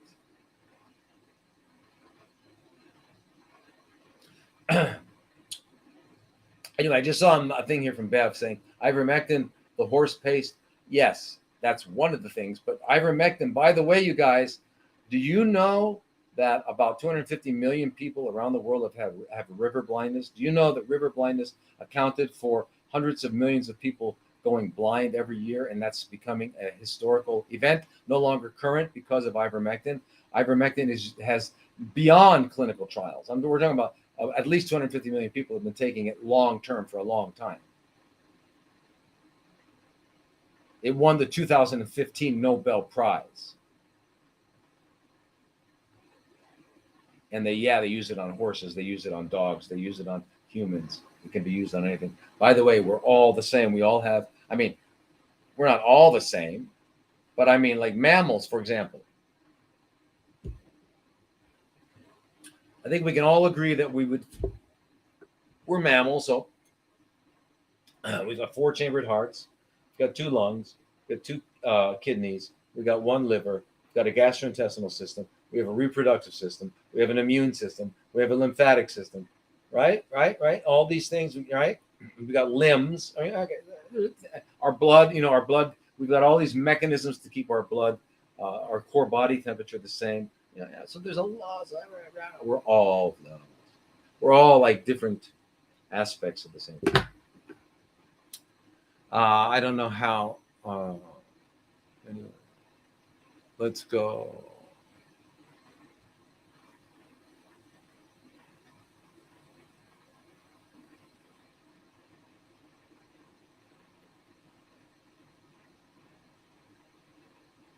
Okay. Okay. Uh Facebook, yeah. How much salt in a couple liter enema? What kind of salt? Well, it's always best to use the Himalayan salt if you can, or some other kind of good healthy sea salt. Make sure you're getting the real thing. I don't know what they're putting in everything now. I mean, everything I'm finding out that almost everything you get from them is going to have bad stuff and unhealthy stuff in it. It's really, really sad. It's really sad. Remember, you guys, we are the elephant. We are the elephant. Colonics once a week, 18 times, then twice a month. Yes, yes, yes, yes. Unless you need more. If you want to do one colonic the rest of your week forever, do it. Who was it? Morton Walker, the guy, Walker, Dr. Walker, wrote a lot of books. Got a colonic a week. When he finally stopped getting colonics every week, he died there shortly thereafter at the age of 108.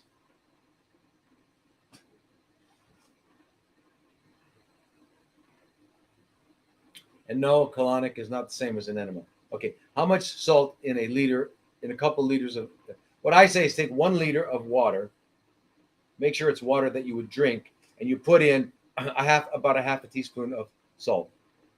It's best to use a sea salt, a natural salt, rather than sodium chloride, which you get for the table, which is actually one of the main chemicals used in chemistry labs. But anyway, yeah, about half. Remember, you want the water in the enema bag to taste as salty as blood does. So if you've ever had a cut on your finger and you licked it, and you know that very mild saltiness, that's what you need. Why? Why did I say that? I didn't just make it up for any reason. If you have the law of diffusion, the law of osmosis, uh, uh, the equal amount of salt, equal amount of oncotic pressure. I don't like to use these words. Equal amount of pressure, and most of the pressure in blood is made from salt and albumin. Pressure to hold the fluid in there. So now I've got a substance over here, and it has more salt. That means there is less water per salt than here. The water will flow this way until it's even. Okay, so it's the one of the laws of thermodynamics. It's a fundamental law of the universe. And by the way, life stands in bold opposition to the laws of thermodynamics, which is, if you didn't know that God exists, explain to me the phenomenon known as life, because life is order.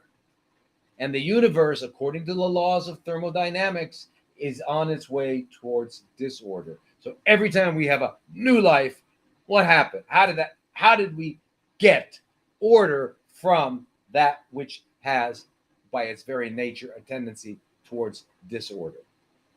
Anyway, look it up, think about it, give me the answer. And I know you won't find it. And I'm trying to help you remember that kind of stuff. So, anyway, good. Enemas are great because you clean out the rectal vault and you clean out the bottom part of the descending colon, and that allows everything to move around. And take some herbal stuff at night to help you clean out. Make sure you're eating human food. Human food is plants.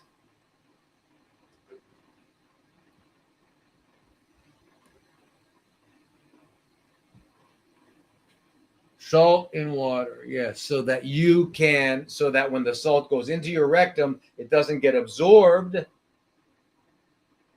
because it's only water and there's more salt in your blood. Remember, your blood has 0.9% salt. Very low. 0.9, it's less than 1%. If you've got too much salt in the water, you're going to pull the water out. Well, you don't have to be exact. You don't have to get a measuring thing. Just taste it.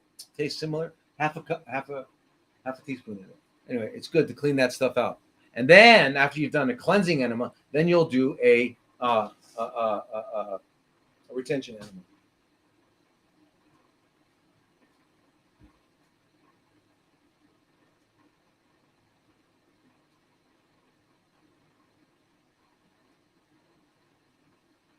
All right, so here's also from.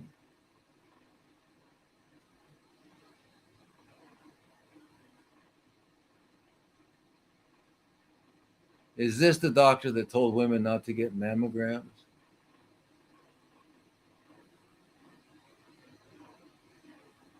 What? Wait.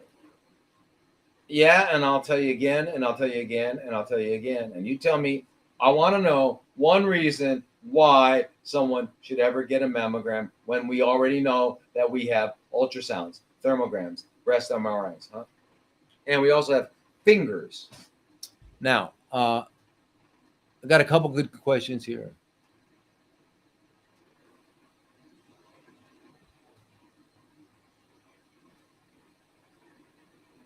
Website submission. How do I get vitamin C in Thailand? My Thai wife and I live in Thailand.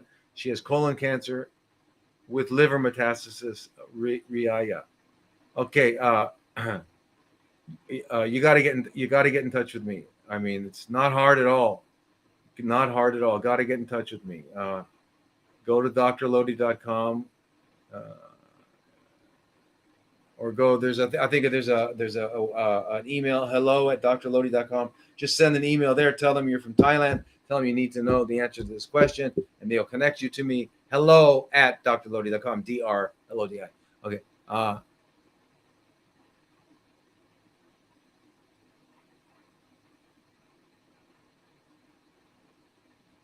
Hi. When extended water fasting, should we still use hydrogen tablets and do colonics maybe a few days after starting? Thank you. Yeah. I would do colonics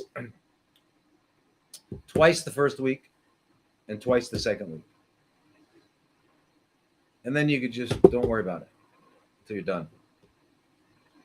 You could do one more the third week because you'll be, a lot of our feces is not from food. Most of our feces comes from exfoliated cells and microorganisms.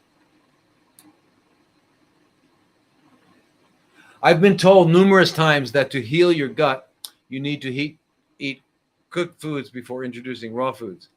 Do you believe in that? Or can anyone, regardless of health status, begin a life of not eating cooked foods? Well, Lauren, it's very nice to meet you. And I don't know who told you.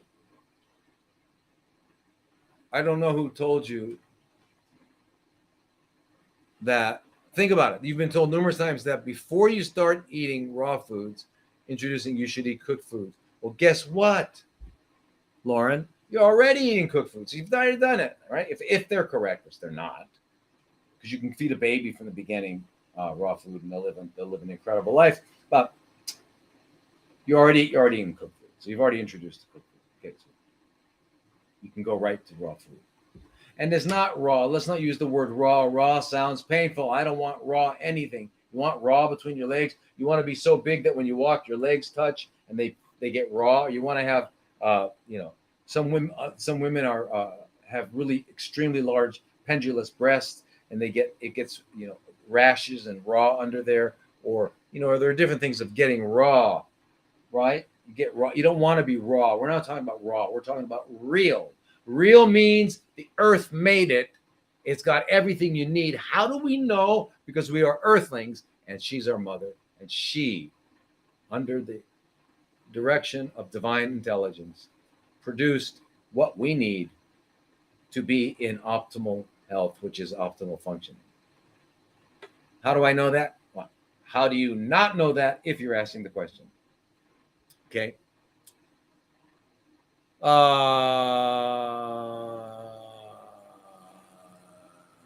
So yeah, you start eating uncooked food. Of course, start eating it. It's food.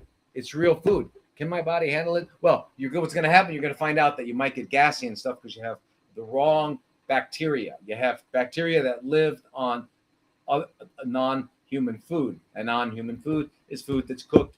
Food, dog food, raccoon food, rat food, other stuff like that. Uh, so when you start eating uncooked food, you might not have the adequate bacteria to help you. You'll get bloated and gassy. So you take a bunch of enzymes and keep taking probiotics. And eventually, because of the food you're eating, the healthy bacteria will colonize and stay around, and the unhealthy won't have the strength. Okay? Because those little guys have their own police force. Yeah. So they take care of it.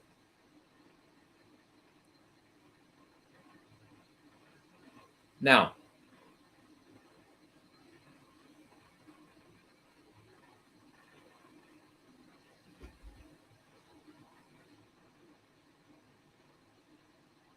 Helen, I don't know what that means. Is this the doctor that told women not to get mammograms? And then you had a laughing face. So, Helen, I like to hear. Did you talk again, Helen? Are you? What? I don't know what that means. You're laughing because you should get mammograms. Anyway, please tell me what you mean. I don't quite understand it. Okay, so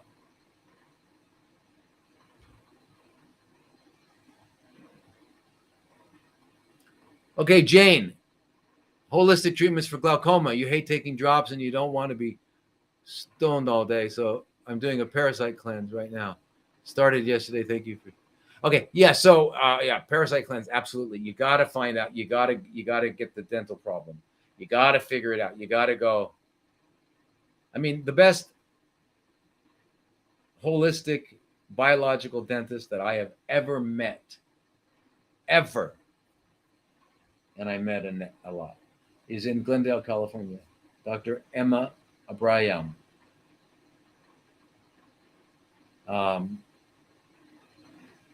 She's just incredible. Glendale, California. So if you're in LA or anywhere around there, that you got to just find her. There are other people around that I'm sure that are really, really good elsewhere in the country and the world. Absolutely. I don't know them all. I just know this person is just incredible, unbelievable. But if you've got a glaucoma, you got anything going on in your head, you got to make sure that the dental, there's no cavitations, there's all sorts of stuff. Your bite can be off. Your soft tissues. There's so many things that be going on in the mouth. I don't know how dentistry and medicine became two different professions. It's pretty bizarre. It's very bizarre. So anyway,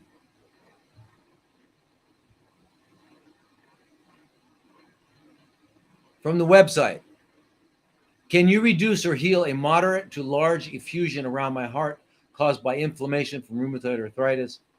Well, are we Anna, is that your name? Anna. Yeah, well, you got an effusion around your heart.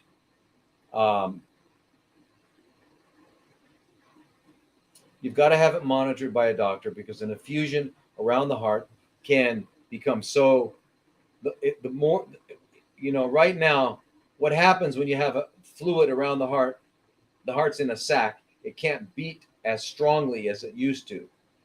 Okay, so you're getting less blood being ejected each time. It can get to the point where the pressure is equivalent to the pressure that the heart generates, and then no blood is pumped, and that's called cardiac tamponade.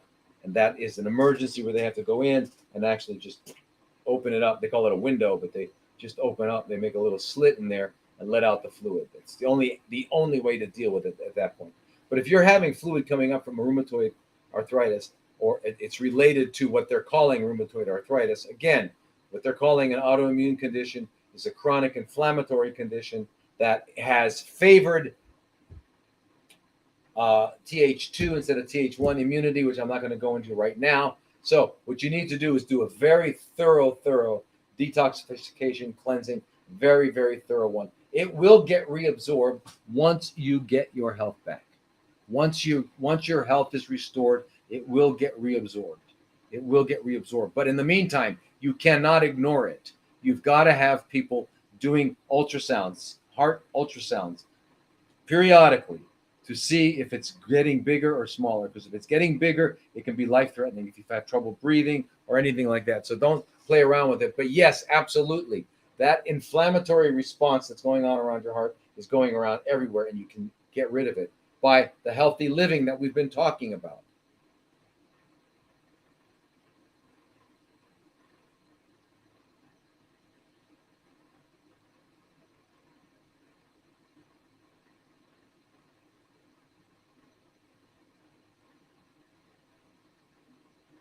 All right, here from Liz. You have a box of Pancure, which your son died of pancreatic cancer 2 years ago. My partner and his mother have been told she has a parasite. We were wondering what dosage. Well, Pancure, 222 milligrams usually as it comes, and you can take it probably twice, 2 to 3 times a day. But you should also take Ivermectin, 12 milligrams 3 times a day, and Abramayan. Dr. Emma Abramayan. It's Abramayan. Abramayan. Or maybe there's no A. Maybe it's Abramayan. Abramayan. Emma. Glendale, California. Incredible. I'm so impressed, so blown away. I mean, if you're lucky enough to live near there, go. And if you're not lucky enough to live near there, go. Anyway, really good. So the Pancure, you need more than just Liz, so you need more than just the one. Okay, because remember, there are different kinds of parasites. In fact, there's a whole theory about chronically fermenting cells coming from these microparasites that have never been detected. Well, they've been detected, but they've never been acknowledged.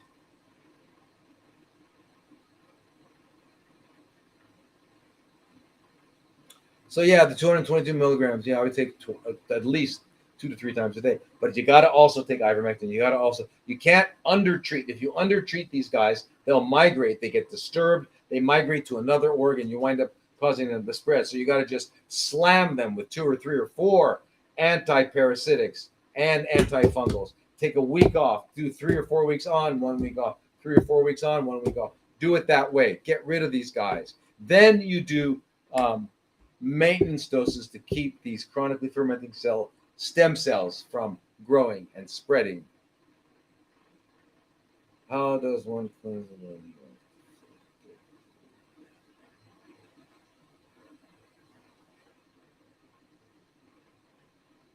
Wow.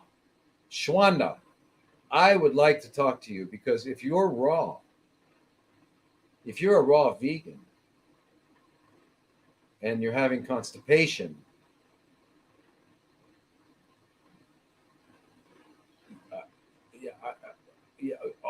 you shouldn't have constipation if you're a raw vegan.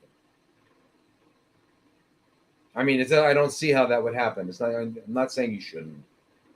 You obviously do. So we got to find out what's going on. How does one cleanse the body? Well, get some colonics.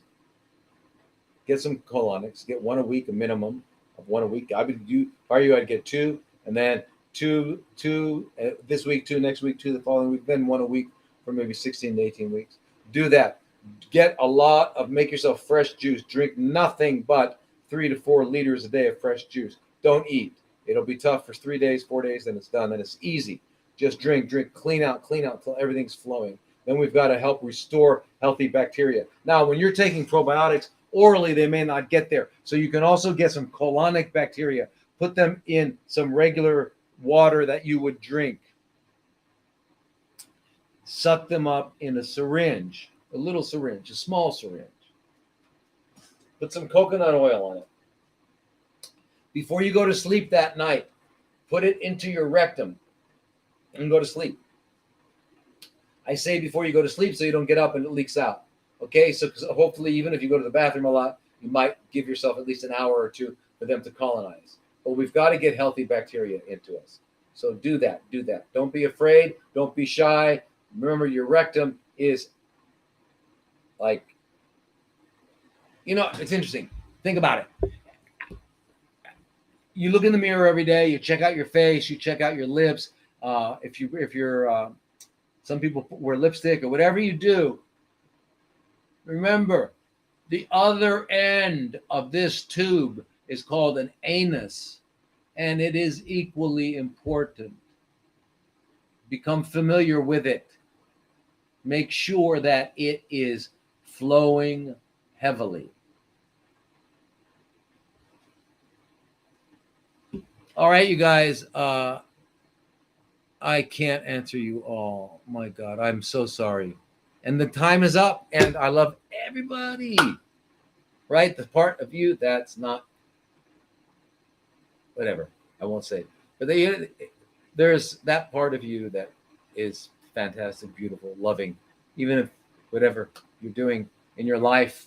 And find that part. Find that part. Go to there, because that's you. That's who you are.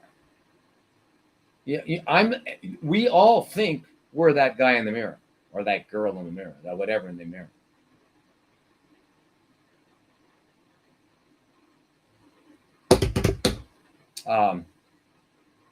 Anyway,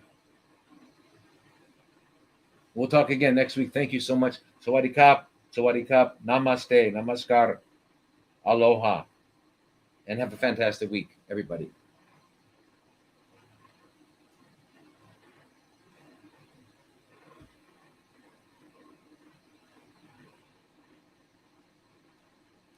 Where are we going here?